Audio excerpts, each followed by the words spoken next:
밖에서는 AI 버블이다, 아니다 말이 많은데요. 정작 AI 기술의 최전선, 그 연구소 안에서는 전혀 다른 이야기가 나오고 있다고 합니다. 어쩌면 우리 모두 AI 발전의 진짜 속도를 완전히 놓치고 있는 건지도 몰라요. 오늘 그 놀라운 진실을 한번 파헤쳐 보겠습니다. 오늘 이야기의 시작점은 바로 이 간극입니다. 세상은 AI에 거품이 낀 거 아니냐 걱정하는데요. 근데 정작 혁신을 만들어내는 연구소 분위기는 정반대라는 거죠.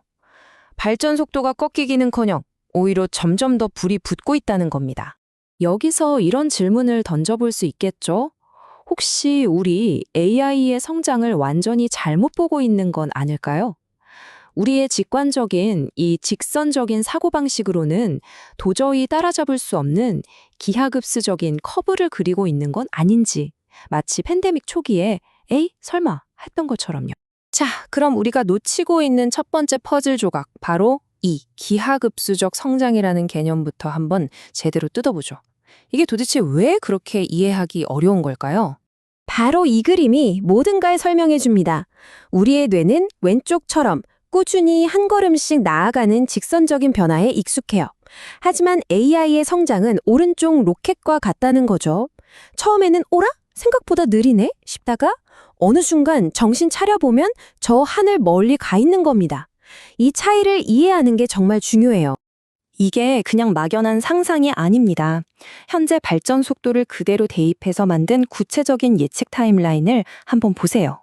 와, 불과 2년 뒤 2026년 중반이면 AI가 혼자서 하루 종일 일할 수 있게 된대요. 그리고 그해 연말에는 여러 분야에서 인간 전문가 수준에 도달하고요. 2027년이 되면요, 인간 최고 전문가를 뛰어넘는 일이 아주 잦아진다는 겁니다. 정말 숨막히게 빠른 속도죠? 이 속도를 가능하게 하는 핵심 개념이 바로 작업 지속 시간입니다. 이게 뭐냐면 그냥 짧은 질문에 답하는 수준을 넘어서 프로젝트 하나를 통째로 AI한테 이거 다 해놔 하고 맡길 수 있느냐 없느냐, 그 기준이 되는 거예요.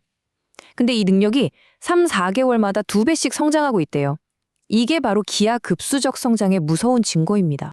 근데 속도만 빠르면 뭐 하겠어요? 진짜 중요한 건 창의성이잖아요. 과연 AI가 인간처럼, 아니 인간을 뛰어넘는 창의성을 가질 수 있을까요? 그 힌트를 AI 역사의 길이 남을 전설적인 한 수, 바로 37번째 수에서 찾아보겠습니다. 때는 2016년. 딥마인드의 알파고와 세계 챔피언 이세돌 구단이 맞붙었죠. 그때 나온 바로 그 수, 전설적인 37번째 수입니다. 이건 그냥 바둑돌 하나 놓은 게 아니었어요. 기계가 수백 년간 쌓아온 인간의 지혜와 직관을 뛰어넘는 완전히 새로운 수를 보여준 역사적인 사건이었죠. 당시 해설가의 반응을 보면 이 수가 얼마나 충격적이었는지 알 수 있어요. 진정으로 창의적이다. 전혀 예상하지 못했다.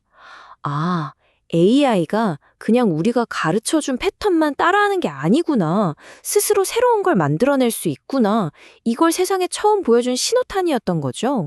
그러니까 37번째 슈가 우리한테 확실하게 보여준 건 이거예요. AI는 얼마든지 혁신할 수 있다는 거. 이제 진짜 어려운 과제는 그 놀라운 혁신이 우리 인간에게 쓸모 있고 또 흥미로운 결과물이 되도록 이끄는 겁니다.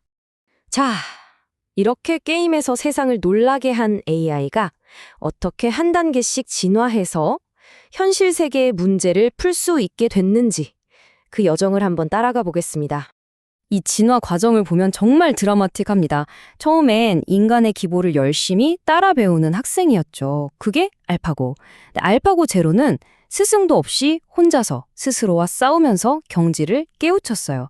더 나아가 알파 제로는 바둑뿐만 아니라 체스 같은 다른 게임에도 이 방법을 적용했고요. 그리고 마침내 뮤 제로. 얘는 아예 게임 룰조차 알려주지 않아도 스스로 세상을 탐험하면서 규칙을 발견하는 경지에 이른 겁니다. 이건 정말 의존에서 완전한 자율로의 엄청난 도약이에요. 자, 그럼 이제 AI가 어떻게 생각만 하는 똑똑이를 넘어서 직접 행동까지 하게 되는지 그 핵심 기술을 들여다볼 시간입니다. AI를 훈련시키는 방식은 크게 두 가지로 볼 수 있어요. 사전 훈련은 뭐랄까, 도서관에서 세상 모든 책을 읽고 지식을 쌓는 거예요. 세상이란 이런 거구나 하고 배우는 거죠. 반면에 강화학습은 직접 세상에 나가서 넘어지고 깨지면서 어떻게 살아야 하는지, 즉 기술을 배우는 겁니다. 바로 이 강화학습이 AI를 그냥 똑똑한 챗봇이 아니라 진짜 일 잘하는 에이전트로 만드는 비밀 레시피인 셈이에요. 왜냐하면 자기 실수로부터 배우잖아요. 또 예측 불가능한 현실 세계에 적응하는 맷집도 길러주고요. 무엇보다 중요한 건 그냥 책에 쓰인 대로 하는 게 아니라 자기가 직접 해본 경험을 바탕으로 배우니까 오류가 생겨도 포기하지 않고 끝까지 일을 해내는 능력이 생기는 거죠. 자, 이제 마지막 장입니다. 이렇게 무섭게 발전하는 AI가 우리 사회에 과연 어떤 미래를 가져다 줄까요? 다가오는 풍요에 대해 이야기해 보겠습니다. 여기서 중요한 오해 하나를 바로잡고 가야 해요. AI가 우리 일자리를 1대1로 뺏는 게 아니에요. 오히려 우리가 못하는 걸 AI가 해주고 AI가 못하는 걸 우리가 하면서 서로의 능력을 극대화하는 강력한 파트너가 되는 거죠. 일종의 상호 보완적인 관계랄까요? 이게 가져올 경제적 파급력은 상상을 추월합니다. 10배. 이게 어느 한 회사 얘기가 아니에요.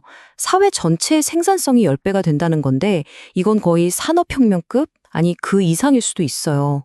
우리가 일하고 소비하고 살아가는 방식 자체가 뿌리부터 바뀐다는 뜻이거든요. 이게 그냥 돈을 더 번다는 얘기가 아닙니다. 생산성 10배가 뭘 의미하냐면 지금까지 인류가 지능이 부족해서 풀지 못했던 문제들, 예를 들면 암이나 노화 같은 질병을 정복하고 에너지 위기를 해결하고 완전히 새로운 물질을 만들어내는 그런 세상이 열릴 수도 있다는 겁니다. 하지만 결국 가장 큰 도전은 기술이 아니라고 합니다. 이 어마어마한 기술 발전의 혜택을 과연 누가 어떻게 나눠 가질 것인가? 이건 기술이 아니라 우리 사회가, 정치가 풀어야 할 숙제라는 거죠. 그래서 마지막 질문은 바로 우리 모두에게 돌아옵니다. 만약 AI 덕분에 우리의 능력이 정말로 지금보다 10배 강해진다면 여러분은 그 힘으로 무엇을 하고 싶으신가요?